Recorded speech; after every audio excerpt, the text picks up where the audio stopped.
നമസ്കാരം. മലയാളി വാർത്തയിലേക്ക് സ്വാഗതം. ബി.ജെ.പി. നേതാവും എക്സാലോജിക് കേസിലെ പരാതിക്കാരനുമായ ഷോൺ ജോർജ് നിർണായകമായ ചില വെളിപ്പെടുത്തലുകളുമായി രംഗത്ത് വന്നിരിക്കുകയാണ്. അതായത് കഴിഞ്ഞ ദിവസം എക്സാലോജിക്കിന് തിരിച്ചടിയായിട്ട് ഹൈക്കോടതി വിധി വന്നിരുന്നു. ഇതിന് പിന്നാലെയാണ് അദ്ദേഹം ചില വെളിപ്പെടുത്തലുകളും ആരോപണങ്ങളും ഒക്കെയായി രംഗത്ത് വന്നത്.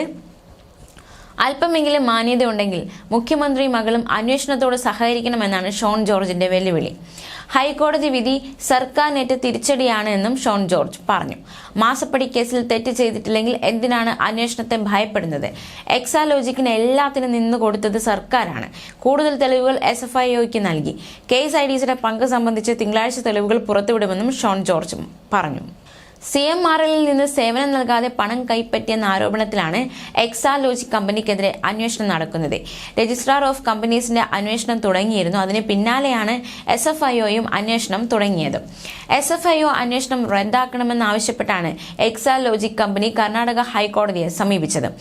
ഈ ഹർജിയിലാണ് ഒറ്റവരി വിധി പ്രസ്താവനയിൽ ജസ്റ്റിസ് M. നാഗപ്രസന്ന തള്ളിയത്. അറസ്റ്റ് ചെയ്യാനടക്കം അധികാരമുള്ള അന്വേഷണ ഏജൻസിയാണ് SFIO. കോർപ്പറേറ്റ് അഴിമതി അന്വേഷിക്കുന്ന സീരിയസ് ഫ്രോഡ് ഇൻവെസ്റ്റിഗേഷൻ ഏജൻസി അന്വേഷണം ആവശ്യപ്പെട്ടുള്ള ഹർജി ഷോൺ ജോർജാണ് നൽകിയത്. കേസിൽ CMRL കമ്പനിക്ക് കോടതി പ്രത്യേക ദൂതൻ വഴി നോട്ടീസ് അയക്കാൻ നിർദ്ദേശിച്ചു.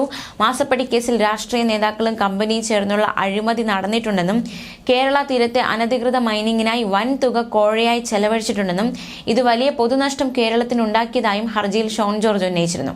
ഇക്കാര്യത്തിൽ അന്വേഷണം ആവശ്യപ്പെട്ട് നേരത്തെ SFIOയ്ക്ക് കത്ത് നൽകിയിട്ടും നടപടി സ്വീകരിച്ചില്ലെന്നും ഹർജിയിൽ ഷോൺ ജോർജ് വ്യക്തമാക്കിയിരുന്നു. കേസിൽ സ്വമേധയാ ഹൈക്കോടതി കക്ഷി ചേർന്നിരുന്നു. അതേസമയം മാസപ്പടി കേസിൽ മുഖ്യമന്ത്രിയുടെ മകൾ വീണ വിജയന്റെ കമ്പനിയായ എക്സാലോജിക് നൽകിയ ഹർജി കർണാടക ഹൈക്കോടതി കഴിഞ്ഞ ദിവസം തള്ളി. SFIO അന്വേഷണം റദ്ദാക്കണമെന്നാവശ്യപ്പെട്ട് എക്സാലോജിക് നൽകിയ ഹർജിയായിരുന്നു കർണാടക ഹൈക്കോടതി തള്ളിയത്. ഫെബ്രുവരി 12-ന് 1.5 മണിക്കൂറോളം നീണ്ട വാദപ്രതിവാദങ്ങളായിരുന്നു കോടതിയിൽ നടന്നത്. കമ്പനീസ് ലോ ചട്ടം 210 പ്രകാരം ROC അന്വേഷണം പ്രഖ്യാപിച്ചതിനോട് പൂർണ്ണമായി സഹകരിച്ചിട്ടുണ്ടെന്ന് എക്സാലോജിക്കിന് വേണ്ടി ഹാജരായ വക്കീൽ അരവിന്ദ് ദത്തർ വാദിച്ചിരുന്നു.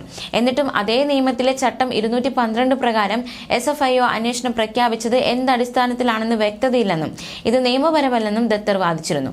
എന്നാൽ ഗുരുതരമായ സാമ്പത്തിക കുറ്റകൃത്യങ്ങൾ CMRLന്റെ ഇടപാടുകളിൽ നടന്നിട്ടുണ്ടെന്ന് പ്രാഥമിക അന്വേഷണത്തിൽ തന്നെ വ്യക്തമായതായി SFIOയ്ക്ക് വേണ്ടി ഹാജരായ additional solicitor general Kulur Aravind Kamath വ്യക്തമാക്കിയിരുന്നു. ന്യൂസ് ഡെസ്ക് മലയാളി വാർത്ത.